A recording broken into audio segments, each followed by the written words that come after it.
What happened yesterday is a continuation of policy of the United States to basically implement what it has been saying for years. And that is a continuation of conflict in South Sudan is something that is against international peace and security, and is something that should be addressed. And entities that continue to fuel violence will be held accountable. Essentially, what it means for the companies that has been added to the list is that they will not be able to purchase anything whatsoever from the United States, whether it is technologies, whether it is input, whether it is anything of that sort. They will not be able to purchase from the U.S. at all. And any companies, even if they buy, for example, if you take a lot nowadays, global trade is very, very linked together. You find a product that has many different pieces, and each piece is assembled in different countries. So you may have, for example, for cars, you have an engine that comes from Japan, maybe something else that comes from US, something else that comes from Canada and Mexico. And then in the end, it's say made in China. Well, even with something like that, these entities that have been added on this list will not be able to buy any product whatsoever, even if it is only a piece, a portion of it, that comes from the United States. That is essentially what it means. Now, arguably, the pieces also, like you are saying, some of them are originating in the U.S. So, and it is the companies that are in partnership with the South Sudanese that are bringing in these goods. So that means it is going beyond the South Sudanese companies in that way. Absolutely. The idea behind it is to isolate these companies and South Sudanese companies from engaging with critical international companies that they need access and trade with.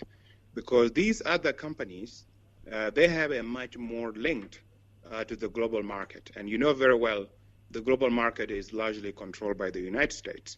So if these companies have to choose, should they engage with the United States or should they engage in South Sudan, you can basically see where they are going to lean.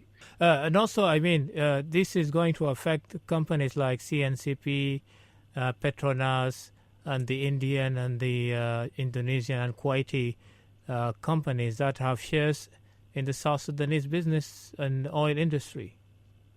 Absolutely. They will have an impact. It may not be an immediate, but eventually these companies are also going to be affected. Mm-hmm. And that will require, first and foremost, doing everything within our power to end the war, because that's where all the problem is coming from. So there are arguments that other countries have been put into sanctions, similar sanctions like this. You can take the example of our neighbor Sudan, and you can take also the example of Iran. And does it look that the situation of South Sudan is more precarious and South Sudan will not be able to bear and keep holding like the other nations under sanctions? Absolutely. There is no doubt about it, because South Sudan is a country, of course, that is starting from a very low base. You know very well we don't have any infrastructure. We have only one road that was built for us by the Americans. We don't have electricity. We don't have any productive agricultural sector. We don't really have any economy that is diversified. We are dependent on oil. So only one sector. And it's oil that is also exported through a third-party country, Sudan, that is also an adversary of our country. So we are a country that has a very low base of productivity, that have an economy that is not diversified whatsoever, dependent only on one commodity, and we are landlocked. So it's easy for these sanctions actually to have serious impact on us. And we cannot think to compare ourselves to Sudan. Sudan was a country that have industrial industries that have been operational for a very long time, even before independence of Sudan itself. Iran is a country that is quite advanced in many different aspects. It has a local productivity, and even North Korea, for that matter, is a country that has absolute advanced stage. Everything in South Sudan is imported. It's imported from everywhere, including food is imported. And all of these countries, that we import from. They do bigger business with the U.S., and of course, they're not going to give up that business compared to the business they do with us. So definitely these sanctions are going to have a serious impact. Yeah. And this is why we need to change our engagement strategy. The way we engage with the U.S., the way we engage with other partners, that must absolutely change. Peter Biar, also, there is an argument also that punishing a government is in another way punishing the people. You can always make that argument, and to a certain extent there is some truth in that argument, because government and people in the society are always linked deeply together. But what you see in the case of South Sudan is that there is a serious disconnect between the government and the people. As you know very well, Gabriel Joseph Shadara was recently in Bentiu, Unity State. And what you find there is 100% of the population is being fed by the WFP. The entire sector of health, agriculture, and education are all being funded by the international partners.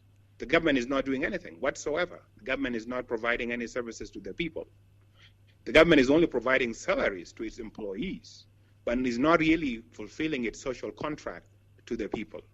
Yes, you can say sanctioning the government to a certain extent will have some impact on the people, because there are some people working for the government and that are paid by the government.